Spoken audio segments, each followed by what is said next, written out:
The following segment outlines scenarios that can affect the accuracy of intrauterine pressure readings and illustrates how the koala can be used to correct these errors. Total intrauterine pressure is comprised of three elements: tonus pressure, contraction pressure, and hydrostatic pressure. Tonus pressure is the force exerted by the myometrium in between contractions, which includes the elastic recoil of distended muscle. It is also called uterine baseline pressure. Contraction pressure refers to the degree of force placed on the amniotic fluid by uterine muscle during contractions. Hydrostatic pressure refers to the force exerted by the weight of fluid above the pressure sensor within the amniotic space. The location of sensor and transducer-tipped IUPCs in the amniotic space determines to what extent the hydrostatic pressure element influences intrauterine pressure readings. For example, the deeper a swimmer swims underneath the water's surface, the stronger the pressure felt on the swimmer's ears. The same is true with the placement of sensor and transducer-tipped IUPCs. The lower the location of the catheter tip in the amniotic space, the heavier the weight of the amniotic fluid and the higher the hydrostatic pressure exerted by the fluid. To minimize hydrostatic pressure effects, it is recommended that the koala be placed in the upper fundus area, to the 45 cm catheter marking from the cervix. Hydrostatic pressure is typically less than 10 to 15 millimeters of mercury in a normal uterus from the top of the fundus to the cervix.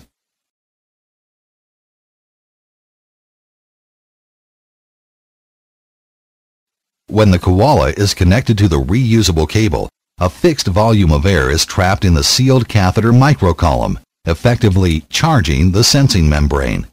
When the catheter is connected prior to insertion, it may trap an excessive amount of air in the sealed microcolumn and overcharge the sensing membrane. This may distort pressure sensing, resulting in high baseline readings. If high baseline readings due to possible overcharging are observed, disconnect the catheter from the cable. The intrauterine pressure surrounding the sensing membrane will exhaust the excess air.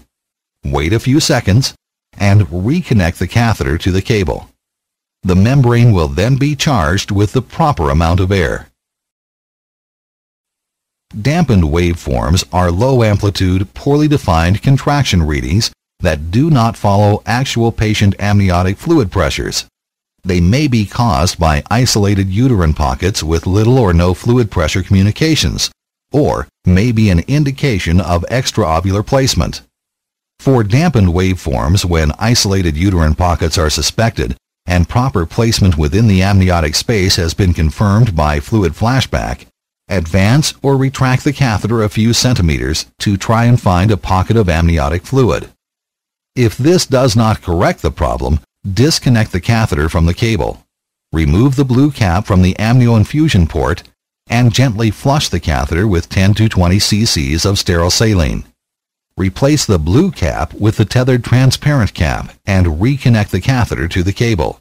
It may also help to reposition the patient.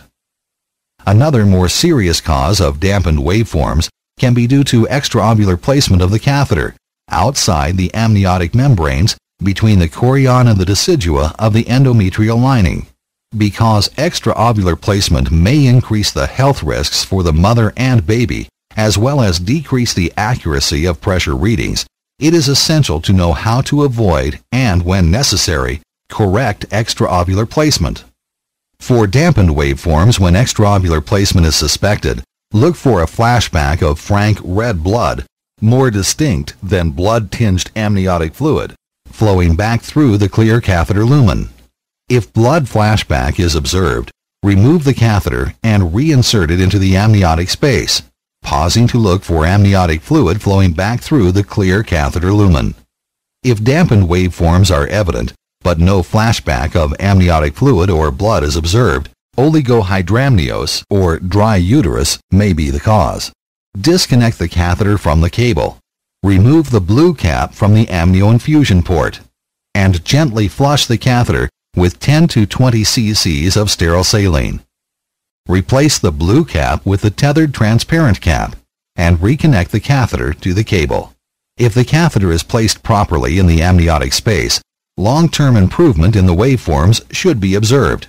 If the catheter is extraovular, a brief improvement in waveforms will be observed, but may gradually degrade and become dampened again. In the latter case, remove the catheter and reinsert it into the amniotic space, pausing to look for amniotic fluid flowing back through the clear catheter lumen. The preceding steps should correct any problems monitoring intrauterine pressure. After completing these steps, use standard protocols for assessing the patient, such as palpating, repositioning, and watching for reading changes. The Koala provides advanced technology and safety features that result in comfort and safety for both mother and baby. With its proper insertion guides, extraovular placement warnings, electronic function confirmation, and expanded clinical assessment tools, the Koala makes intrauterine pressure monitoring accurate, clear, convenient, and safe.